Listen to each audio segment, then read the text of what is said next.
You know, before going, I thought I was sort of prepared through, you know, stories I had heard from prior trips and, you know, pictures that I saw. And I'll never forget just when I actually got there and stepped off the bus that first time and took a tour of one of the villages, or the bateys as they're called, and started walking around and actually taking in with all 5 senses, if you will. It was just pretty overwhelming. It really was eye-opening and humbling. I'm there to provide eye exams, to diagnose and treat any medical eye conditions that I might be able to do at the time, and then also dispense eyeglasses and sunglasses to those that are in need. There was a lady who was actually was a pastor, and she kind of traveled around to different villages, and she was having just the hardest time trying to read, and seeing that expression on her face the first time she put on that pair of glasses was just priceless. Seeing her face light up and just being able to read and acknowledging the fact that it was easy and it was clear, and just that little difference of improving someone's quality of life, and then knowing that also they're able to be fed with the Word and receive that spiritual food too. That one pair of glasses that made that much difference. So it just really left an impression on me. Certainly the areas that I saw that the Pujols Family Foundation had been to and offered services, then I could clearly see where the marks that were made. And then going to one of the villages where that no one had been to before, there's a distinct difference there.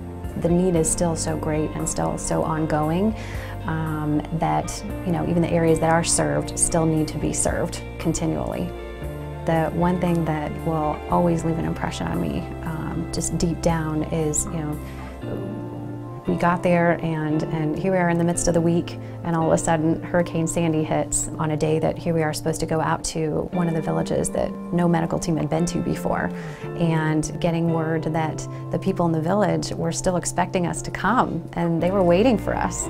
And just seeing everyone's face just shift into this collective, we've got to go. You know, obviously getting there was a big ordeal, but it was just so rewarding once we got there, because all these lines of people that were just waiting for us, even though the conditions were horrible and everyone was soaked, but, you know, just the difference that we were able to make in those lives, I mean, it was so worth it. It was worth the risk, and I just will never forget that.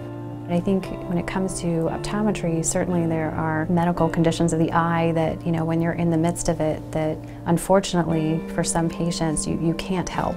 That part is difficult to encounter, because you recognize that the skills you have and the level of services you can provide are still limited, you know. But I think just in recognizing just the small things that you can do to help in ways, just being able to offer, even if it's temporary relief, you know, just knowing that you're somehow making a difference. But I think whatever your skill level is, whatever services you can offer, I think that, you know, again, I just can't encourage people enough to just take that chance, just to go. Just the magnitude, I think, of that need that is still present.